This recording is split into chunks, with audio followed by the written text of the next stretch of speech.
I always like to read this because it reminds me of why we're here.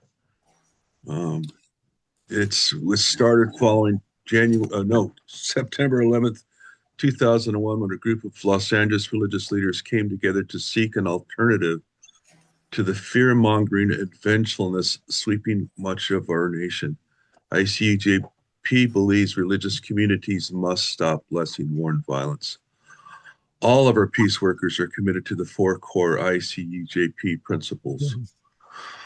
One, the power of love to overcome hatred, the power of mercy to conquer vengeance, the celebration of our common humanity and the sacredness of human life, and our calling to build a just and equitable and peaceful world. And that's our mission statement, and something that I really believe in. Oh, but the craziness going on in the world right now, it's like nice to be around common thinking people, that we're not alone. Not alone. Let's see. But I want to put a plug in for our website. If you go to our website, there's a bunch of things you can check out. Past recordings, you can always look at that and then forward it to your friends on Facebook or email. We do sell material, t-shirts, hats, things like that. You can go on and check that out. And we're always looking for donations. The way I did it is I just automatically set up an account and I don't think about it. I just know that that it's going to a good cause, and it goes right on my bank account, and it really makes me feel like I'm part of something. And it's good to do that. So please check that out. And what else? Do we have any more announcements that we can go to? If I can, I just Yeah. posted in the chat the link to the ICJP link tree, and it's pretty good, especially since we have a couple new people that came on board today. You can go there and check out things like the website. You can check out works by authors and directors and producers of works that we have featured on other Friday forums. You can go to the YouTube link to check out, as Don said, previous Friday forums as well. There is even a Spotify playlist of music that people can check out. And I've been finding, especially after the chaos of the past week and a half, 10 years, however long you want to measure, that it's been giving me some solace too as well.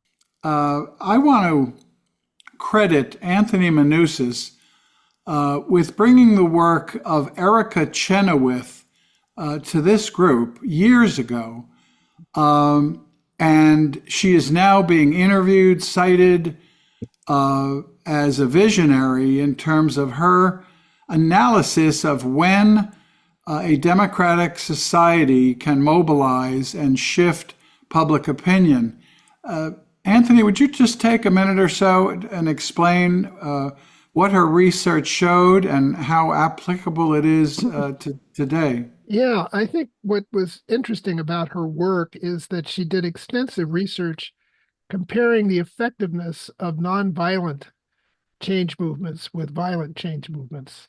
And she concluded that nonviolent movements are more successful and they have better long-term outcomes. That's because they have a grassroots base, and they tend to be more democratic as a result. The more violent approaches tend to concentrate power into a small group of people, and that usually doesn't end well. She also talked about, I think, tipping points when you get a certain number of people out on the street opposing an authoritarian regime. That's when change comes about. So in terms of No Kings, it's crucially important that we have millions and millions of people out on the street, because that's what's going to help to bring about change. Yes, she actually quantified that at 3.5% of a population. You can do the math for the United States of America. And these No Kings Days are seriously approaching that number and may reach it or exceed it on March 28 if everybody does their job. And their job includes inviting other people.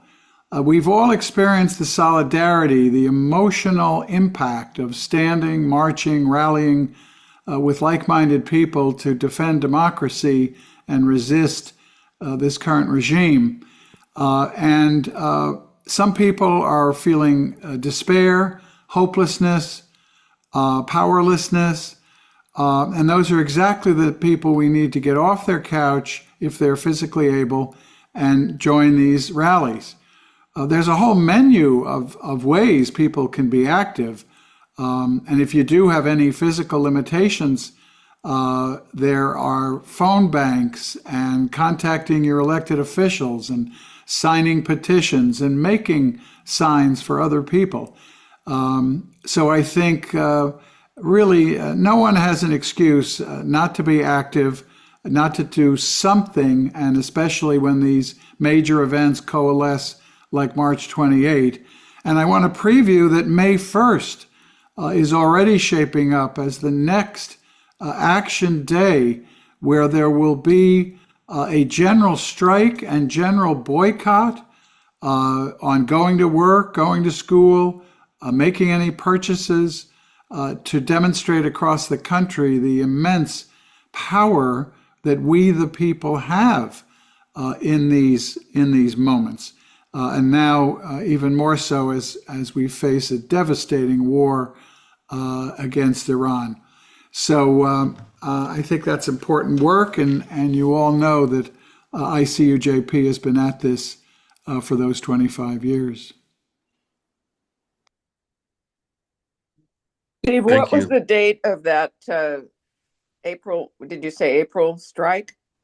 The first one is March 28, No King's Day, Yeah. and May 1st, the famous May Day. Oh, May 1st. Okay. May 1st is the next one. Okay, thanks. Yeah, that's really important. It's such a, like, I think it costs indivisible $15,000 to put on this just in Santa Cruz. Mhm. So, funds is another way of getting Helping. Yeah. help, because it's cost, the permits and everything. We try, indivisible here in Santa Cruz, we do a lot of stuff that we don't get permits for, which is kind of risky because, one guy can mess everything up and block up a street or get it on the medium and things like that. So Maggie, you want to give us your reflection? Early in February, I went to a showing of the documentary about Ubuntu that a friend of mine, Shane Leitner, had created with a lot of volunteer help of the annual or the 10-year conference of the worldwide conference of the Friends World Committee for Consultation.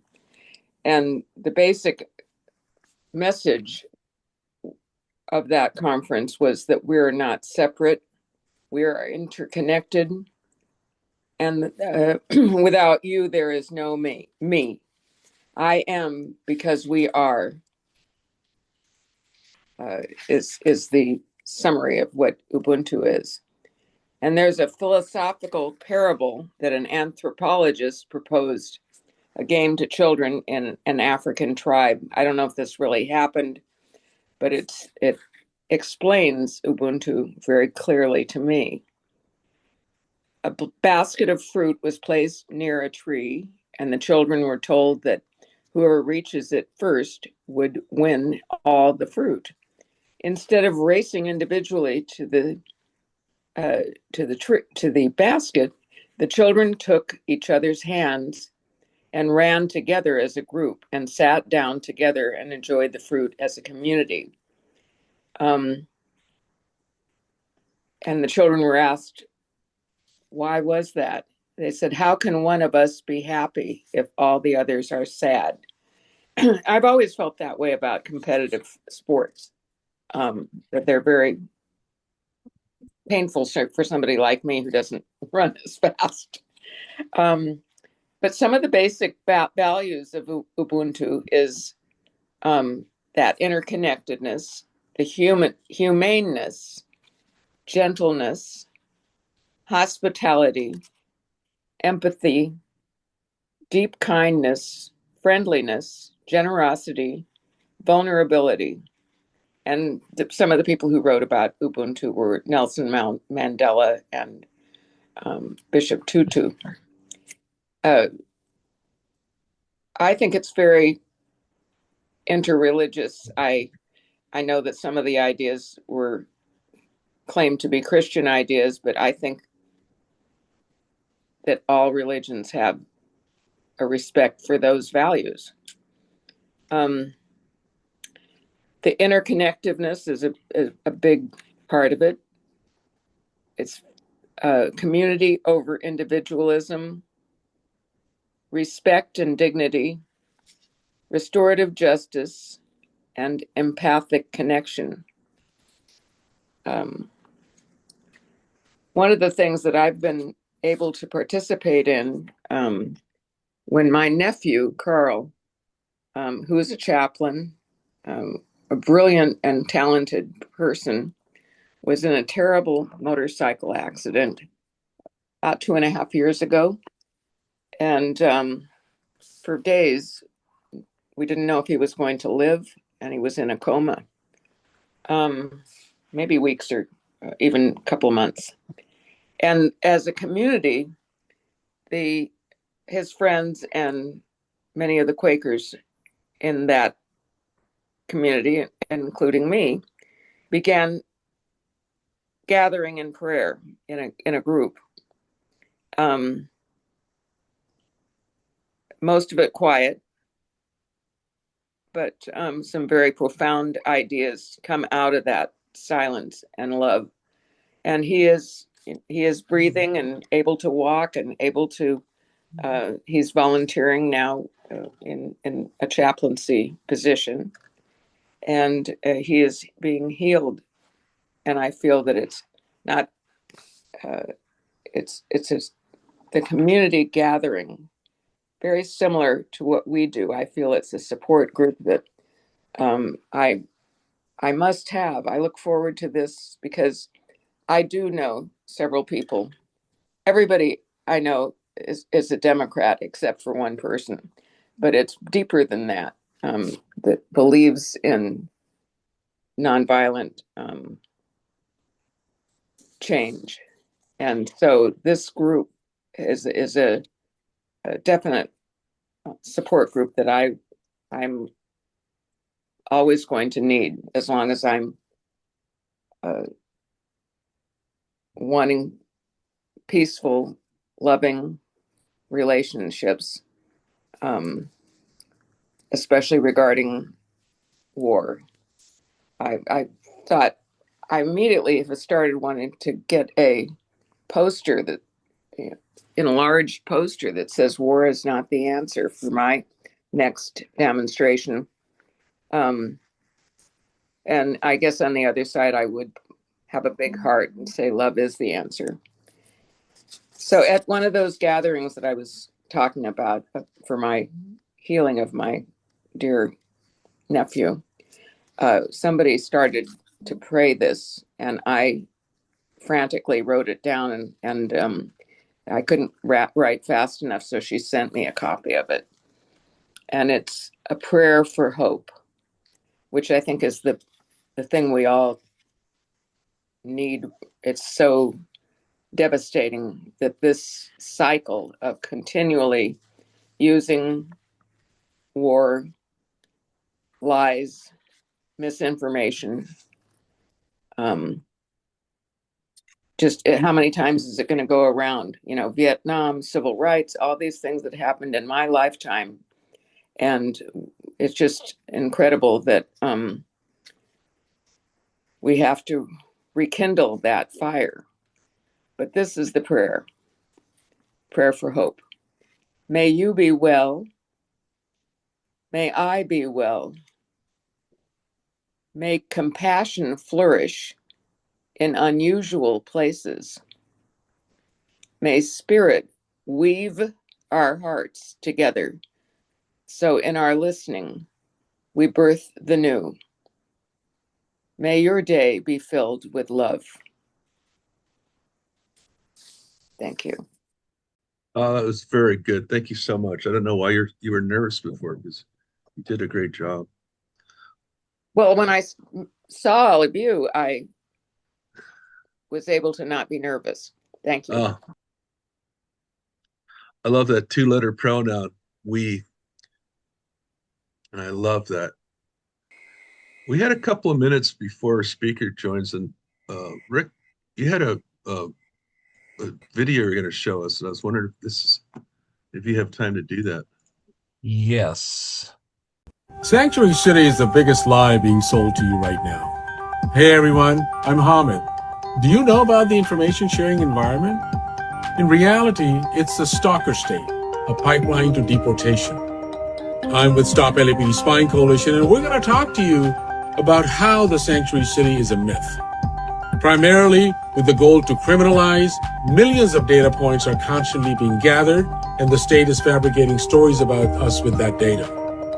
Post 9/11, the government created the Intelligence Reform, Terrorism Prevention Act of 2004 to combat terrorism, which we know is racialized violence. This led to the creation of a massive umbrella called the Information Sharing Environment, or ISE.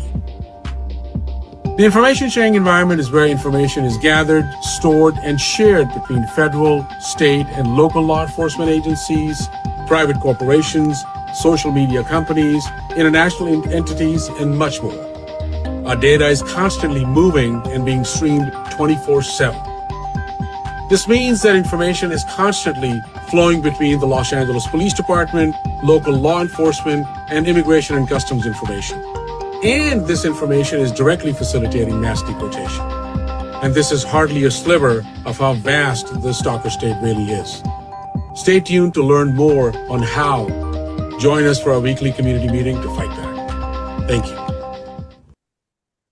So that's a short overview of one of the topics that we're going to be talking about with the Stop LAPD Spying Commission or Coalition. And as a short intro, John Crampner was good enough to invite Hamid to speak to us on that topic. And Hamid, good to see you.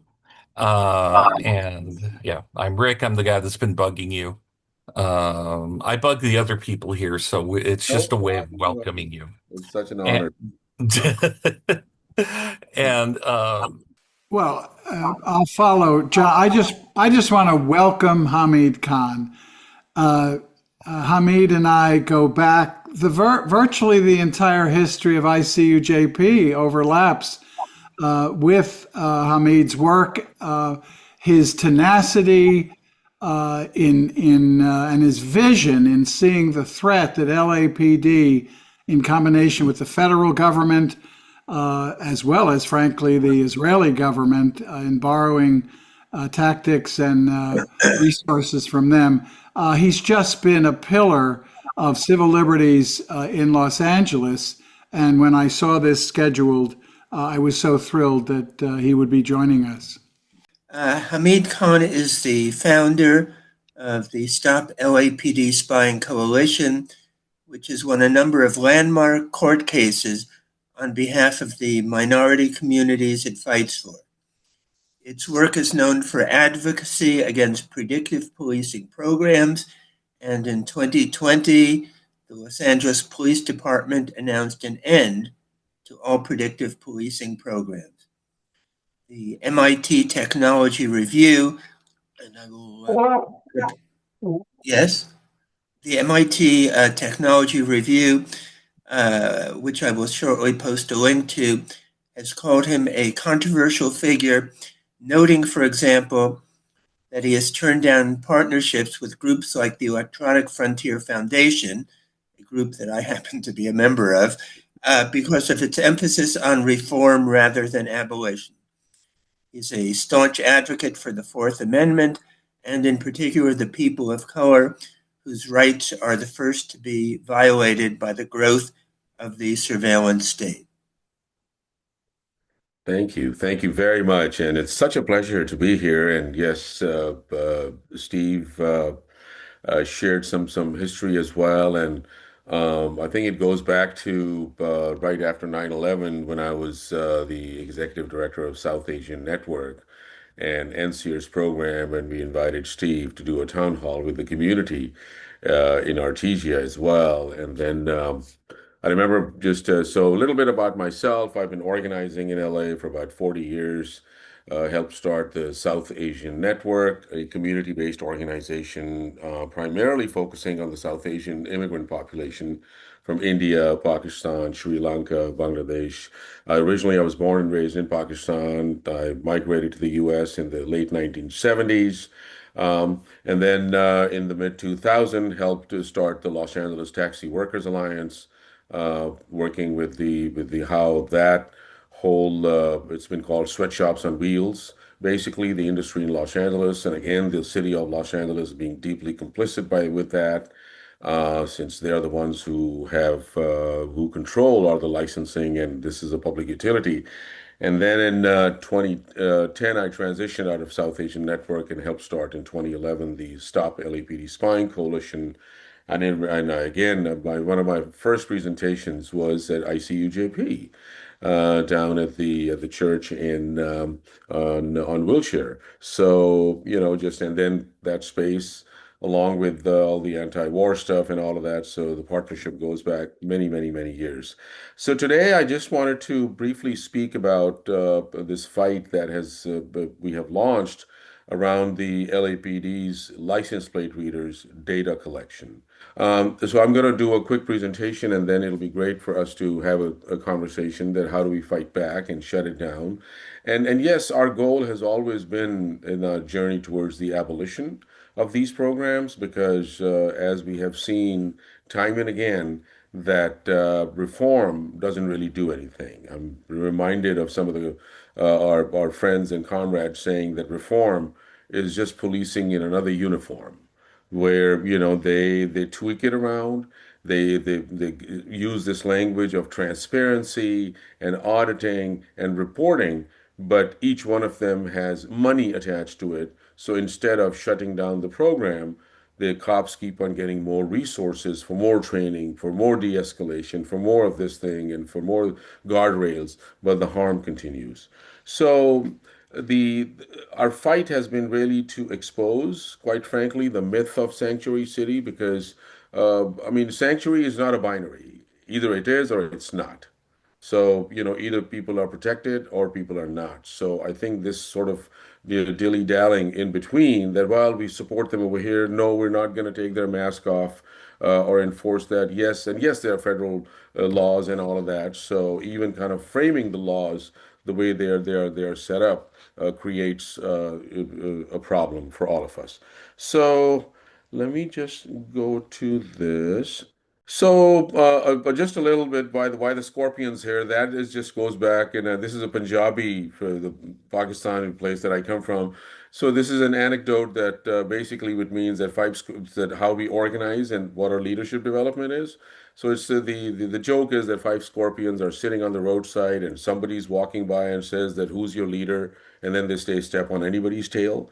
So it's a matter of like just collective leadership, collective power that we our goal is to build the community. And this one is particularly about a license plate program called Flock Safety. So Flock is it's a company that specializes in license plate readers. It's an AI powered, and we all know how AI is moving, artificial intelligence. It's a policing technology that it constantly identifies cars by their license plate, by their color, by the make, the model, roof racks, any damage, any special wheels, and on and on and on. So this is where now they capture our movement locations, the images of the drivers, and then anybody who's sitting inside the car as well, and occupant, and all the surrounding the environment that people are driving through. And then the data is uploaded into these servers that the departments and various other agencies have access to.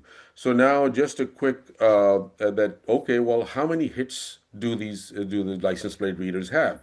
Well, LAPD released its own data for last year just for the city of Los Angeles, which has 4.2 million people or something. There's 88 cities in the county, and last year they detected 1,136,000,000. I want to say it again, 1,136,000,000 license plate readers in just the city of Los Angeles. Now, when you do the math and the number of cars and the people that they're living in, it's anywhere from 450, over 450 detections of each one of us as we are driving through Los Angeles. Now, these are fixed data. Here's some other information as well that they are everywhere, where there are street poles, freeways, buses, parking lots, neighborhoods, handheld devices, police cars, and then businesses, malls, homeowners associations, schools, cities, counties, business informant districts, information districts, lease flock cameras as well. And then Flock has contract with thousands of law enforcement agencies across the United States.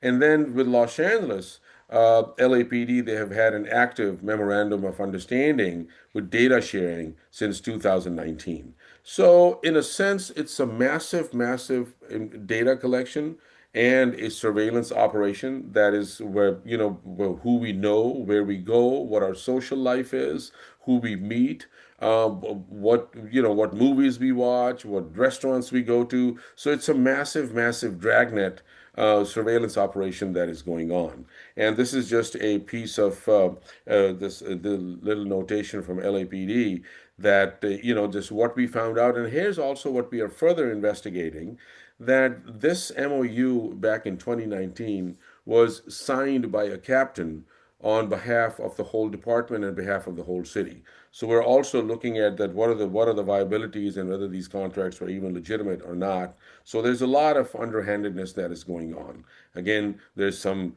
the MOUs that and this is through our public records. And one of the things what John was saying is that we have really put use to the public records, the California Public Record Act, to its maximum. We have weaponized it quite well. We have sued the city, including the LAUSD, including LA County, including city council members, to get their records. And I would say that we have sued them collectively close to about 16 or 18 times, and we have won every lawsuit, including getting secret lists from them, where they had secret lists of people in the chronic offender program, in Operation Laser, which is a predictive policing program, which people didn't even know that they were in the secret list. So then the other piece also, if you all are aware of that, in 2023, we published a website called watchthewatchers.net, in which we published the photos of all LAPD officers.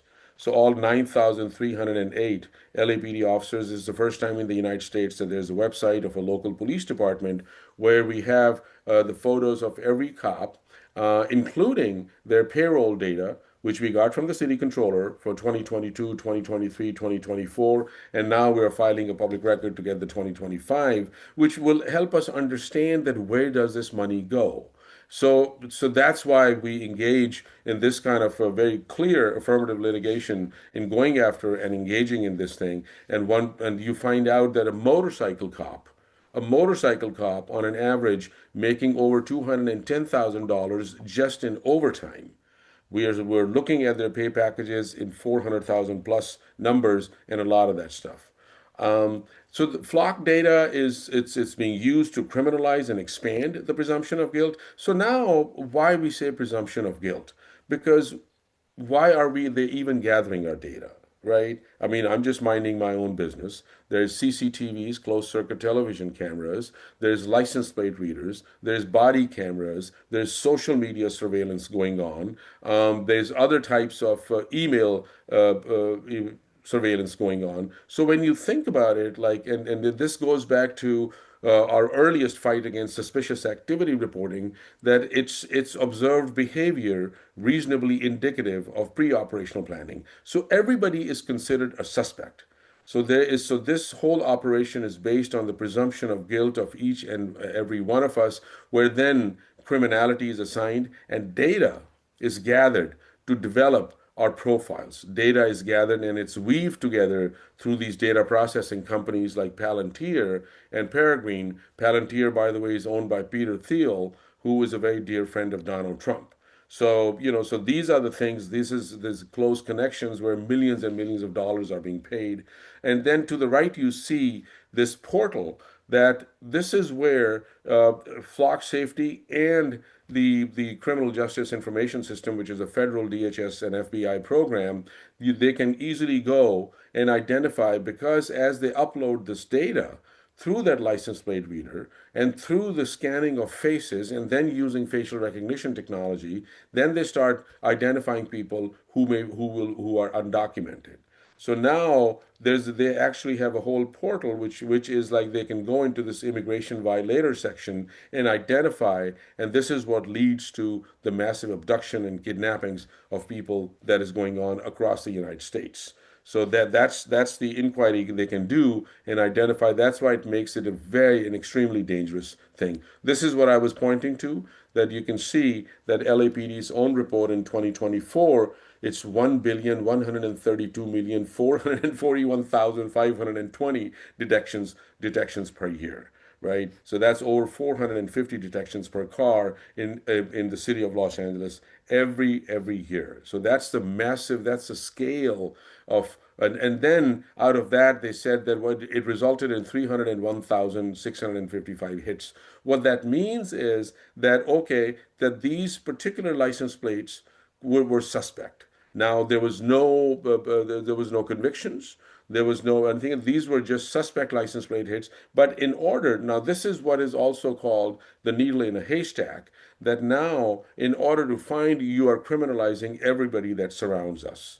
So just by guilt by association, because we are driving cars, or whoever is driving a car, or if the car is parked through, this is also coming through metro buses, and they have these license plate readers to a lot of this information. So that's where it goes down to, that it's really, really how stories are being weaved, and then people are being criminalized and are going. So I just wanted to share this graphic, that this is what we have mapped out. And what we are trying to show over here is that this is a massive information sharing environment, and license plate readers just happen to be a part of it. So here what we are showing is that, and this came into being after the 9/11 Commission report was released in 2003, in which their main premise was that the events of 9/11 happened because the alleged hijackers fell through the cracks and information was not being shared within various agencies. The local law enforcement was not sharing information with the FBI was not sharing information with DEA, the DEA was not sharing information with this. So Congress then in 2004 passed a law which is called the Intelligence Reform Terrorism Prevention Act of 2004, which mandated the executive branch, the presidential branch, to create a massive umbrella information sharing environment where streams of information can move seamlessly between public agencies like hospitals, like Department of Transportation, like Waste Management, like Department of Social Services, like Department of Children and Family Services, county, city, state, federal, and then between law enforcement, between the director of national intelligence, between corporations, between social media companies. So we call it the stalker state. That how our information is constantly being gathered and it's being moved, and billions and billions data points, and we call this datafication of our bodies, that how our bodies are being, whether we are where we are shopping, who we are seeing, who we are talking to, who are our friends, what are our habits, where do we go do grocery shopping, what is our pattern of taking buses, which metro things. So even down to those nitty gritty of our details, that each one of them data point is there to be taken and then converted into. There's a lot of monetization happens because the state is one of the biggest data brokers. So private companies make a lot of money by doing research and development, and then that's what leads to sometimes people like, I was just looking for a pair of shoes and then I started getting slammed by all these ads by shoe companies. Well, I mean, it's not just happening just coincidentally. This is a whole process of how this thing moves within the system. So you can see, and then in the middle you see fusion centers. Fusion centers are these spy hubs. They were formed and expanded after 9/11. This is a central hub and spoke system where data is warehoused, where information is gathered, information is stored, and then information is shared. So think of like for example, if we go to use any airlines and they go through their main hub. So all their flights, United Airlines coming to Chicago, and then they fly out from there too. So that's just a very small example. But just think of these fusion centers. These are actual buildings. One of the largest ones is in Norwalk in East Los Angeles County. At any given time, we have gone there twice. We had actions, and both times we put them in a lockdown. At any given time, there is the NSA, there's the CIA, there's the FBI, there's the LAPD, there's the Sheriff's Department, there's the U.S. Attorney, there's the DA. All of these representatives and their agents are in this fusion center where information is being shared. So you have an LAPD cop sitting next to an immigration and customs enforcement agent, sitting next to a customs and border patrol agent, sitting next to a DEA agent. So that's where all our information is going. So in essence, what the message we are trying to get out is that yes, the city may be well intentioned. Mayor Bass may be well intentioned. The city council may be well intentioned. But the issue here is that information sharing is on autopilot. It is so deeply, deeply baked in that it is very difficult to claim that people are protected. And that's what's happening with flock safety, and that's why it is all this information that is moving within this system. So, so that's what we are saying, that this is our fight, and we are asking people to join the fight and in shutting down these contracts and these MOAs, because what we are seeing is, and last thing I would say is that just when we had our press conference to announce our fight to shut down flock safety and to demand that the city and LAPD end their contracts and their agreements with flock safety, well, flock safety issued an apology. And then they issued an apology that we are very sorry. We actually did a social media post on that. But, we have to take a step back, because how long and how often are we then targeted by corporations and corporate malfeasance, and then they issue an apology? Boeing issued an apology after the airplanes fell out of sky. Well, people are dead. I mean, yes, there were people. I mean, of course, black and brown people, mostly in Ethiopia, in Indonesia. Now, similarly, if you all remember, Firestone and Ford many years ago, their tire treads were defective, right? And it wasn't until 300 people died, this was about 20 plus years ago, that they issued an apology that we are going to do that. So in essence, that's the same thing that goes on. So we're like, no, our demand is to shut down this contract, end this thing, and we are asking for, for the ICUJP support. There's a lot of organizations that are part of it. So to join the fight and join our fight in demanding to shut this down. I'll stop right there and would love to have a conversation. Thank you. Steve, I see your hand up. Well, thank you, Hamid. Again, it's just terrific that someone like you and your organization are out there. You're compiling this data. You're exposing what's going on. You mentioned several lawsuits. I don't know if those are all in the area of Freedom of Information Act or Public Records Act cases. Have any courts addressed the scope and intrusiveness of this form of automatic license plate readers? Have any courts been asked to evaluate their legality, the extent to which they violate the Fourth Amendment, their indiscriminate use, and then the collection and retention of that data. Do you have any information on that?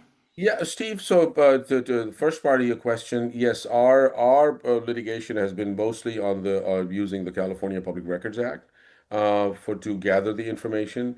I believe ACLU had engaged in this litigation back in this was around gosh, I want to say 15 years ago or something.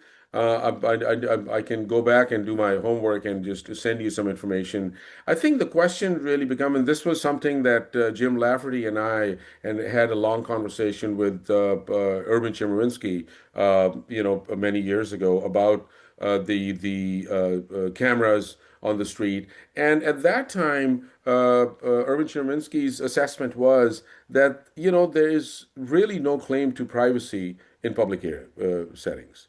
So, so it makes it very difficult. So I know at that time, ACLU was looking at both the suspicious activity reporting program of the use of camera and that being deemed, which is a constitutional protected activity, but using of camera in public spaces is a suspicious activity.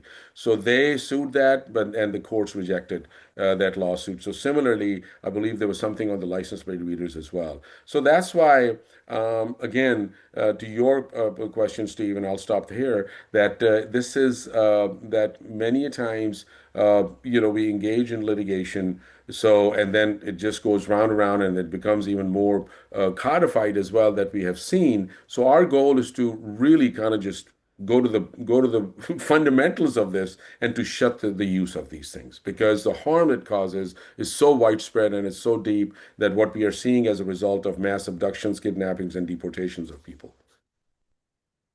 Thank you. Rick. Hamid, thank you very much. This is very enlightening.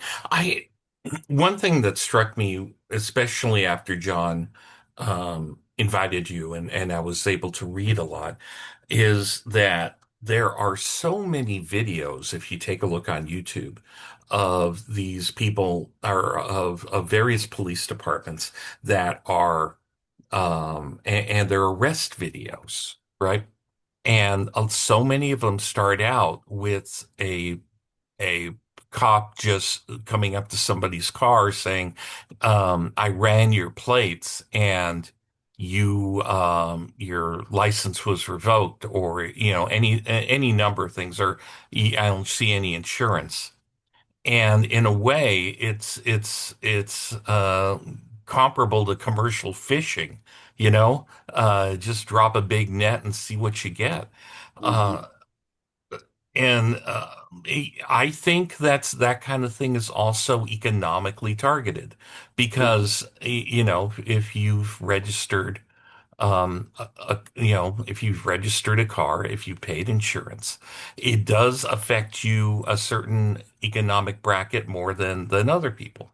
So, that those are a couple things to consider. Mhm. Um, I wonder if that aspect of it and the targeting of essentially poor people on this kind of of Mhm. fishing expedition is something that you maybe are working with a group like Clue or something like that.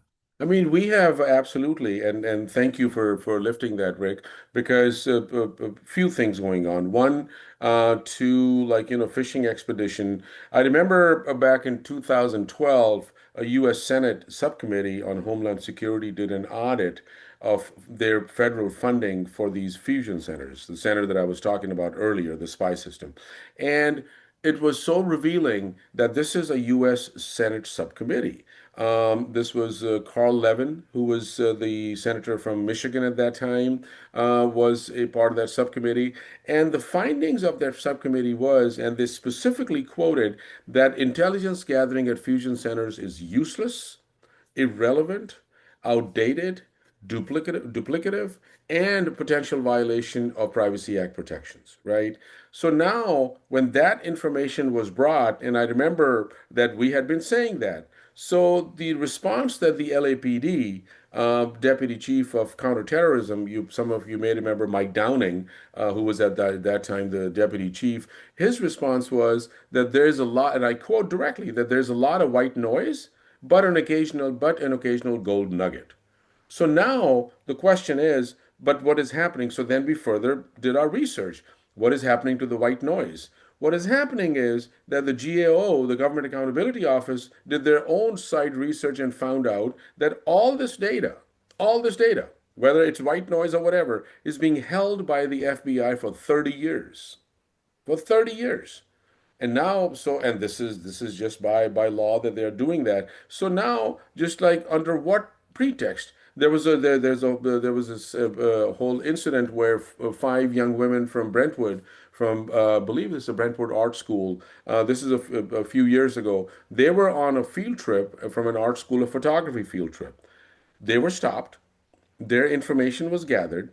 It was uploaded into the Fusion Center as suspicious activity. And now these young students, so I mean, we didn't follow what happened with them, but I'm just trying to paint this picture that this is what this massive, massive collection that is happening that is really extremely harmful. And second part of your question about like absolutely our predictive policing fight, for example. Now, the way that system is set up, that LAPD has 21 divisions, which includes Brentwood, which includes West Side, which includes the Valley, which includes South Central Los Angeles, which includes Boyle Heights, which includes poor neighborhoods. So now the question is that they make these hotspots to predict that the crime may be happening, and that's where patrol happens. But crime is happening in all 21 divisions. But the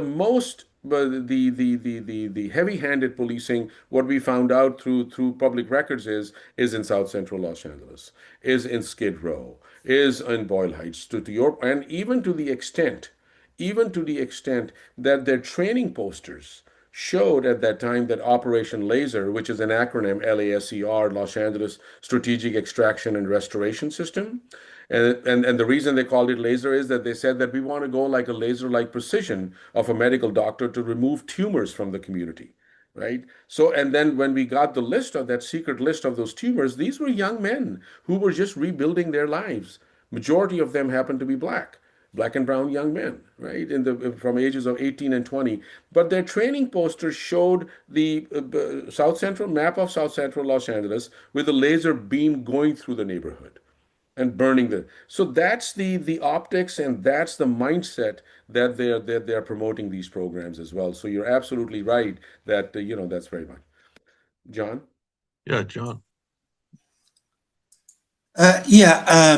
Again, thank you so much, Hamid, for this program. I first want to point out I've posted a link to the website DFLOC in the chat, and you can use that to find automatic license plate readers, like where they are in your area. It's a remarkable website, and I encourage people to make use of it. Hamid, I want to say, sign me up for your ALPR or anti-ALPR DFLOC campaign. Anything I can do to be of help, I'd like to do. All right. I have two questions. The first is, it's kind of a philosophical one, I guess. Obviously, people are afraid of crime, and so things like this, they appeal to people in the sense that, it'll make me safer. But it seems like over the last 25 years, there's been a really kind of a surge of, income inequality. There are a few plutocrats and oligarchs who increasingly have most of the money, while increasingly the rest of us have little or nothing. And I'm curious your opinion of the extent to which this whole panopticon system is devoted not to protecting us from terrorists, but to protecting the plutocrats from the rest of us. And secondly, my impression is that Senator Ron Wyden of Oregon is very good on these issues, but since you're critical of the Electronic Frontier Foundation, of which I'm a member, I'm wondering if you think well of Senator Wyden, or if you'd similarly like to undermine my faith in him. No, no, I don't want to undermine. And just to be very clear about it, I have friends at EFF. We talk about it. But what are our the differences where they have come up is to be very clear, and in the past with the ACLU as well, and then I work very closely with Mohammed Tajsar and some of the folks over there, good folks, is that just the goal here is to build a grassroots movement. And I think if you look at it, John, because I'm so glad we're having this conversation, historically speaking, we have the immigrant rights movement. We have housing rights movements. We have gender justice movement. We have economic justice movement. The issue is that surveillance and spying and infiltration is not been built from the ground up. Typically, what has happened is that these individual cases, and rightfully so, and that should be happening, that ACLU and some folks have fought for the First Amendment violation, Fourth Amendment violation, but the issue remains within that very confined space. And the people of Los Angeles, there is no popular education, there is no political education, there is no building this from the ground up that no, we got to remove these tools in the very first place. We cannot tinker with them. We cannot soften the blow. We cannot because they are toxic things, right? So that's where that when we like, for example, there was this whole thing about filing a lawsuit on social media surveillance, and we talked to them, and they fully understood, EFF and ACLU, that let's do a broad-based community education because we want to get rid of these things. So that's one piece of that. Going to that who's being protected, you're absolutely correct. Let's go back. Body cameras, when body cameras were introduced in Los Angeles in 2013, where did the money come from? It was Steven Spielberg. It was Casey Wasserman. It was rich people who had provided the money to the LA Police Foundation through which body cameras were bought. Drones, they were bought through private money. Right now, license plate readers, a lot of private money is coming in, even to the extent that a very, very harmful Peter Thiel company, Palantir, that data processing system was bought by LAPD through a $270,000 donation from Target Corporation. So there is so much. So we have been tracking the money. So to your point, it's absolutely that now this latest piece of $210,000 coming to LAPD from Cheviot Hill. That's a neighborhood association to install license plate readers, flock safety over there, and then give data. So in a sense, I always also think about it that these are advanced versions of see something, say something, which has been an incredibly harmful racial profiling and license to racially profile program when you do the numbers, because that's a national security program. But when you do the number, it's over, just the black community is listed where gender and race are listed. It's just like 3 times the black population in the city of Los Angeles. So you're absolutely right that this is a very much a part of class warfare as well, to how to protect the rich neighborhoods and then go get those undesirables and then remove them from our neighborhood and then go after them because they are invading our hood. These undesirables are coming into our neighborhoods. So hope that addresses your question. Great, thank you, Hamid. You're welcome. Randy. Hi, can everyone hear me? Yes. Okay, great. I had to switch over from my home computer to my handheld because I had an appointment to take my wife to here in Pasadena. And I just wanted to note that according to my understanding of the map that you can access, I passed from the anti-flock link or deflock link. I've passed about 9 different reader stations in the 3.5 miles that I've driven to in Pasadena here to go from my home to where the doctor's office is. Obviously this is a bit of a concern if, not that I'm doing anything illegal in taking my wife to the doctors, but just the extent to which that data can be used, not just by police forces, but by private corporations to track my behaviors and my comings and goings. And I just wondered if there ways to frustrate the system. So, for example, I'm wondering if I drive with my visor down, is it more difficult for those cameras, depending on their placement, to be able to do facial recognition through my windscreen? Or does that really make any kind of a difference? Are there other ways? I know it's illegal to block your license plate numbers from view, but are there ways to frustrate the system? Well, Reynold, thank you for the question. I mean, I think that there are definitely ways you can put a mask, you can try to hide your face and things like that. I think the question, and I'm glad that you're really raising this question, and also you saying that, well, and this is we get asked like, I have nothing to hide, so what is the problem? And exactly you answered that question too, that how your data is being sold, is being used to kind of just create your being in a different way.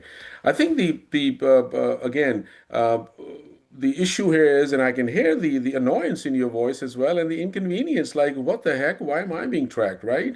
So I think that's our thing, that that we can take measures, but how much are we going to hide ourselves? I mean, do we? And is that the society do we want to live in? That I Right, am constantly ducking, and trying to hide my face, like just because get so so that's where our fight is, that get these goddamn cameras out of our lives. Just like, right, why is everybody being targeted? And that's what mass and dragnet surveillance is. And that's where we reject this whole thing that, well, it can be done a little differently. No, absolutely. And then there can be guardrails, where we have heard that same old story about guardrails and protective measures all the time, and we see what happens, and how lives are being devastated. So thank you for sharing your concern. yeah. Steve, Well, Hamid, we have a little under a half hour left in our program today before we do some other business. So I thought if we could broaden the conversation, because you and your organization do so much work across the board on police spying and government surveillance. I was interested in two things that you could share with the group, and this video will be posted on our website, so it will reach more people. I think the level of unawareness is one of the biggest problems we have. People simply live their lives and they don't realize what the extent of surveillance that we're living under. Originally the paradigm was that people enjoyed privacy and government was subject to disclosure and transparency.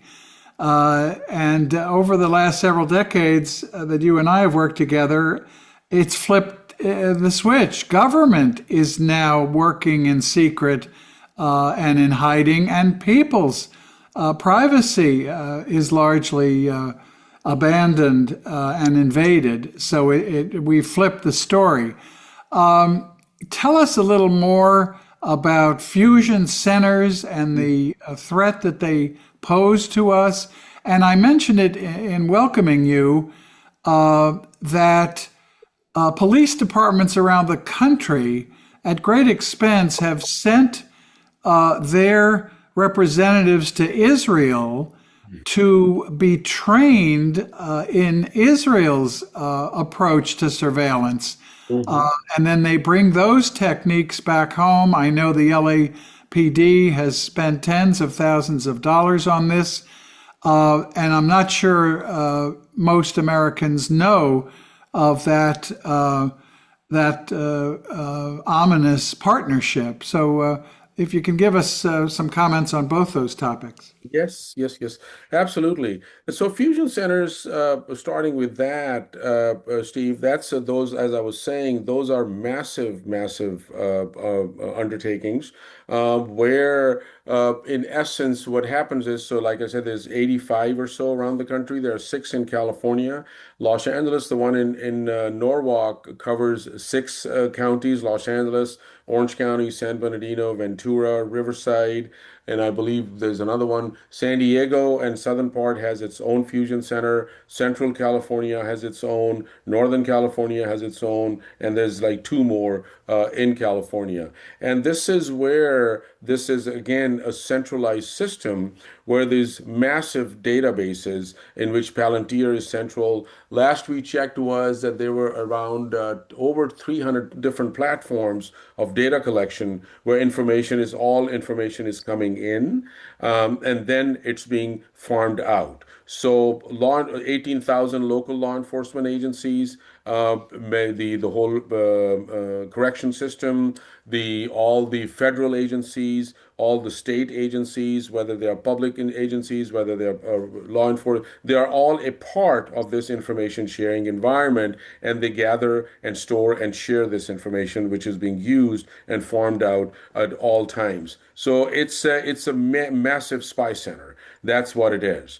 It just we kind of pushed our way in. There's a video in one of our actions where Jim Lafferty is cussing these people at the door because we were going to give them a public records request, but they shut the door on us. One time, myself and another person, we kind of forced our way into the door, and then they called the sheriffs to arrest us, and we just wanted to see. So this is an extremely, to your point, that's exactly where all the spying is happening. So I think our fight is really to again, but here's what the issue is that we are paying for that because the LA Sheriff's Department is the fiduciary for the LA Fusion Center. So it's a DHS and local partnership that these are operating in. So we could absolutely, like, just these could be shut down. There are municipalities who who don't engage in some of these partnerships, but they are there. So, but they are very few. So, however, through their programs of suspicious activity reporting and all of that. So that's where I think, like, just our fight has always been to expose them and engage in broad-based community education and outreach. So I think, again, as a way to reach out to people, we would love to do more outreach. We would love to do more community education program. And I'm so sorry I forgot the second part of the question, Steve. The Israeli Oh, connection yes. training. Yes. So we have mapped that out. It started off in a major wave after 9/11. So ADL and JINSA, which is the Jewish Institute of National Security, which is based out of Washington, D.C. So, and ADL, the Anti-Defamation League, they have been partnering over the last 20 plus years in organizing all of these trainings for, it started off as a part of what is known as the Police Executive Forum, the police executives, where the executive branch or executive level people would be going for training to Israel, but it's also mutual as well. It's also mutual. So the LAPD is very deep in the mix. And then there was some estimates that over 25,000 law enforcement individuals have been trained by the Israelis. And as we know, that the genocide that continues to happen, and there's this whole open air prison that has been there for decades now. That how they've been targeting people, and this is where it becomes an open air training. I remember back in about 10, 12 years ago, LAPD was in Israel looking, and they had paid a visit. And this was, and I got a call from a magazine, I believe it's the Jewish Currents, they were there, and they said, hey, the LAPD are in town, and they're looking at drones. This is the earliest part of their drones in 2012, 2013 that they were looking at. But what was interesting was that the deputy chief from LAPD, his comment was caught by this journalist and posted in the magazine, which says that he jokingly said to Israelis that, hey, by the way, we have that little thing called the Fourth Amendment protection. And ha ha hoo hee hee kind of thing, like, just kind of just blowing it off that that we wish that it didn't even exist.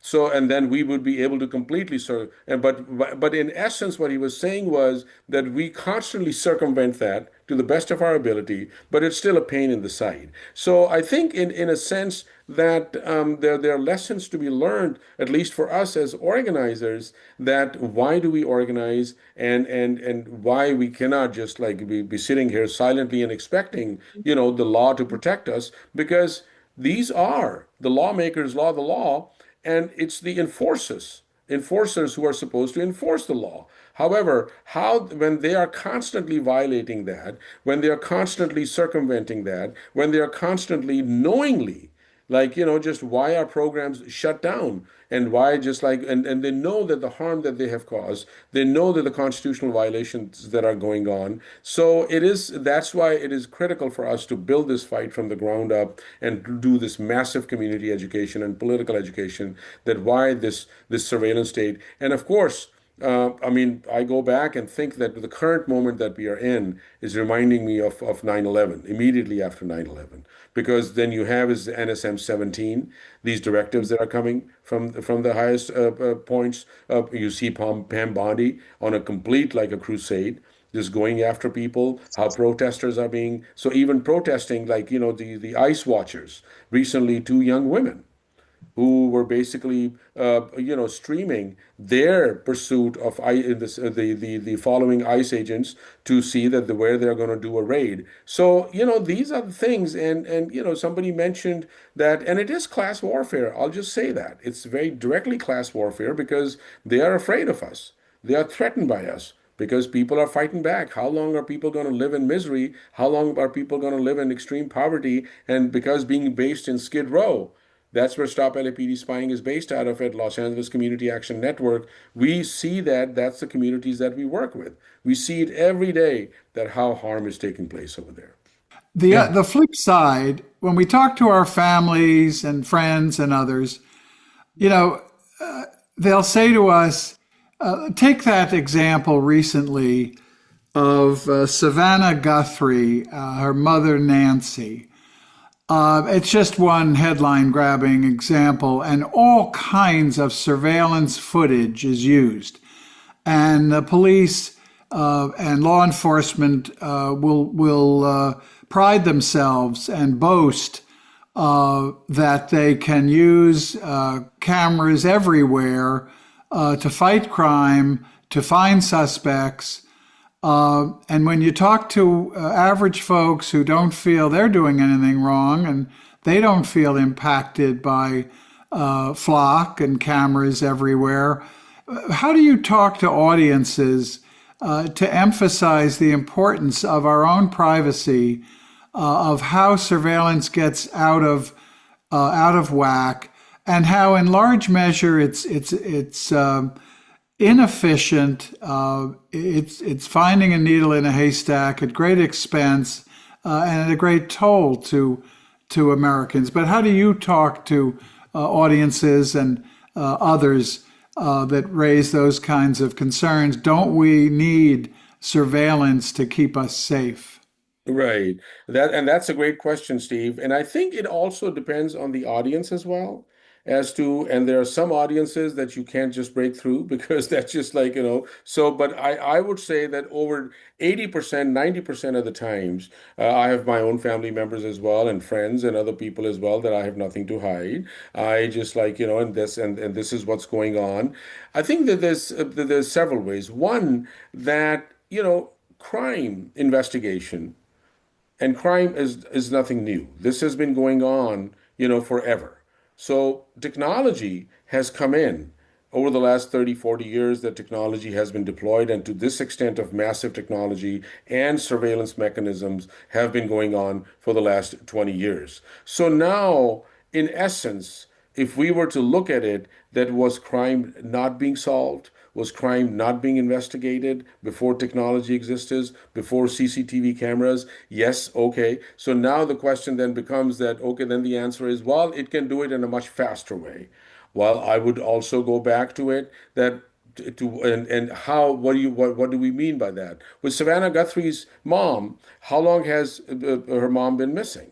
and how long has it taken them to even get there. So now, if with all of this technology, with all of this technology, with all of these claims of investigative tools, with all of these billions and billions of dollars that are going on, that why is it that it's taken so long? And so it is again, so that's one piece of that.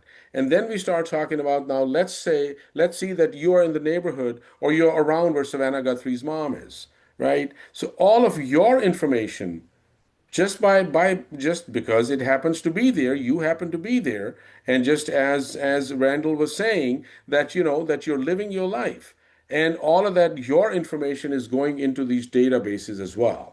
So now, would you like your information to be shared with TSA constantly? Would you like your information? And I think, Steve, that even in that too, there are some that will say, yeah, they can share whatever, but a lot of people get really concerned. That's when their red flags go up. Like, but why do they need to keep my data? Well, it is beyond your control. It is because it is a sweep. It's a vacuum cleaner. It just sucks up all the information, and it's almost like, just as it moves around in our neighborhoods, as it moves around in our community, it sucks up all our information, our family's information, our children's information, our extended networks information. This is the social network analysis. So you kind of we have to walk people through very patiently and in a way methodically, that okay, you're going from point A to point B. Now let's map it out. That how many surveillance devices have you gone through? And even before that, we do an exercise like what's in your wallet. And so people open up their wallet and then they start, well, let's take some stuff out. All right, well, this is my credit card. Okay, that's a tracking device. This is my tap card, bus card. That's a tracking device. This is my license. Well, that's a tracking device. And then you start expanding that whole scale, and then people like hashtag WTF. Like what, this is what it really comes down to, that it is. And then people are kind of just jolted for a second that I never thought of it like that, because that is such a massive, massive landscape and of surveillance and information. And then when they find out that then their data is being sold in the open market, unbeknownst to them, that that's on their monies and profits are being made, and it's not just with one vendor. Like, Stephen Rohde's information is going to shoe companies, to shirt companies, to computer companies, to this firm, to that firm, I mean, whatever. So now everybody is looking to target Stephen Rohde because they're like, yo, we got a few pennies to make from that. So I think that's where, like, how we are packaged, how we are sold in the open market, completely unbeknownst to us. And that's what, so different ways of approaching people as well. Thank you. I know we're up against the clock, but I saw Ricky had your hand up. Or Yeah, I was just going to say before you head out, Hamid, thank you very much. This has been amazing. I also wanted to say that one thing about the AI aggregation and the use of that over the last few years should be concerning for a lot of people, because uh, it is a efficient monetization of inaccurate information. Right. So it should concern anybody that's seen AI um, uh, put together where people have six fingers and three legs. They're doing the same thing with your information, right? So that should be something that people think about, and also that is a good way to get younger people involved in this type of thing, because they see that all the time, maybe Absolutely. more than we do. So yeah, I'm sorry, but Steve, you probably have to. yeah, So as we usher you out and let you go do the important work you're doing, since you've been with us, we've adopted a practice. You've always been a card-carrying member of ICUJP, but we are updating your card. You are a lifetime member of ICUJP. We love the work you're doing, and we wish you the very best. Thank you so much. It's been such a pleasure, such an honor, and look forward to continue to building together. And it's always such a pleasure to see you all. So thank you so much because you all are so inspiring. I think that's what we always talk about, that ours is a multi-generational journey towards the abolition of policing. And we say that as we ride on the shoulders of our ancestors, we are all ancestors in the making as well. So I really, really thank you and appreciate the time and see you all out there. Thank you. Fortunately, that ICUJP card won't track you. You wanted to say? I was going to say, I think everybody on this call, if you can take a look at what John Crampner posted with the with DFlock, right? Yeah. Take a look at that. Put your address in.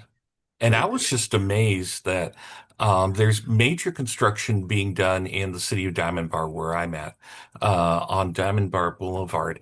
On that street, there are three um, flock tracking devices that are on there on a major thoroughfare that my wife and I go on, as we go to work. So it's amazing what is out there if you take a look, and hopefully, if you talk to community leaders and folks in your city, this can be something that can be brought up. So, Rick, if I can, I was talking about coming over to my wife's doctor. I had done this last week when I was going to the city hall in Pasadena, and I'd looked at the DFlock website and mapped out my location. One of the interesting things that I found was, of course, these cameras are placed strategically to maximize the number of hits that they can get. It was impossible without driving a good distance out from in the wrong direction for me to be able to get across the 210 freeway without a one or more cameras viewing my activities. So, you can plot out routes for local travel where you can avoid them using side streets and things like that. But there are these choke points, as I'm referring to them, where it becomes much more difficult to avoid them. Yeah, I'm looking at it right now, like, wow. Yeah, so I should stop doing that and get back into what we're talking about. Steve, I see your hand up. Well, I just want to highlight for folks in the chat that Rick has put in a link to the ACLU. Yeah. License plate readings shouldn't be public data. They catalog the public policy and legal and privacy issues in a very succinct memo. So if people can grab that, save it, and take a look at it, I think that's exactly the kind of work that's always been important and that we know the ACLU is doing. John, I see your. Yeah, thank you. As long as we're mentioning organizations, even though Hamid has some philosophical differences with them, I am a member of the Electronic Frontier Foundation, EFF.org. I'll put the link in the chat in a second. And I do think they do a very good job of raising public awareness of these issues and fighting quite strenuously for them. And so I commend the Electronic Frontier Foundation to everyone. I'm looking at the map in my area, and they got the cameras out of the rich neighborhood. I hate to say it. But in my map, the people of color neighborhood is really impacted with these cameras. And I'm like, what is that about? I'm wondering it's so obvious. Santa Cruz, there's a big demographic. I wrote papers on the racism in Santa Cruz that it's still alive and kicking in a lot of different ways. And just looking at this flock map, you can really see how the people of color's neighborhoods impacted. Same with, we have a battery plant that is being proposed to come in our area, and it's in the poorest part of our community where people don't have a voice to say, we don't want this. And the excuses that they give me are just absolutely the most lamest things I ever heard. They assume people don't know, like me, how to build projects and how, you know, I did it my whole life working with big construction companies, how you can do things. And they assume that the public really has no clue what's going on. So some of the excuses that the community is getting is just the lamest thing. They're putting in the poorest neighborhood because people won't fight back. They don't have a voice. And unfortunate, that's what's going on. Steve. One comment on what you just said. The law judges privacy by the expectation of privacy. The courts, and we have so reduced our expectations of privacy almost to nil. We do it voluntarily, and my kids and the younger generation post all kinds of stuff on social media, and some of it come back to haunt them when they apply for a job. I'm making light of that only in the sense that we have to be mindful of protecting our own privacy and of creating a high standard of privacy. And the pervasiveness of these surveillance systems reduces our expectations of privacy, and the courts are beginning to provide less protection. And even putting aside the courts, it's a public policy question. Something can be legal or constitutional, but it's not right. And in our state legislatures and in our city councils, we can push back on this kind of intrusiveness and the habit of being surveilled. That's exactly what Big Brother was all about in 1984, and creating that pervasive climate. And our privacy can slip away, and it's going to be very hard to get it back. And we're in that transitional period right now. So I think we've talked about some very important issues today, and I hope people will take them seriously. For the rest, I think we can be on time. I'd like, if we're about to open our circle, newcomers have come on to the screen since Anthony reported on Jill's recovery. And I think as the first step in our circle, perhaps Anthony can take a few moments to update us and to talk about the power of prayer, the power of medicine, and the good news he has. Yeah, thank you, Steve. Well, as some of you know, many of you know, my wife was diagnosed with a very aggressive form of cancer back in November, right around the time of her birthday. So we've been on a cancer journey since then. And about a month ago, she had something called a CAR T-cell infusion. It's a treatment that involves extracting some of her immune cells and training them to fight this particular kind of cancer. And then it's reinfused into the body. And that's what happened a month ago. It was a very intense treatment. The cells that had been trained to fight cancer were very aggressive. And for a couple of days, Jill was in a state of neurotoxicity. She couldn't even talk. But now she's back from the hospital, and the doctors told her yesterday that she is cancer-free. Wow. Those immune cells did their job. They basically killed off her cancer. So we're very grateful for the love and support that we've gotten from friends and from this family, and also from ICUJP. We're also deeply grateful to God for answering our prayers. So that's so cool. Yeah. Love you guys. Thank you for your support. Thank you, Don, for leading us through today's program. Thank you, Maggie for such a lovely reflection. I hope you feel emboldened to do these in the future. And thank you to John Crampner for bringing our good friend Hamid back to ICUJP. Join us next week for a very important program focusing on Iran. And this weekend and this coming week, please be safe, be kind, and do something for justice and peace. Thank you, everybody.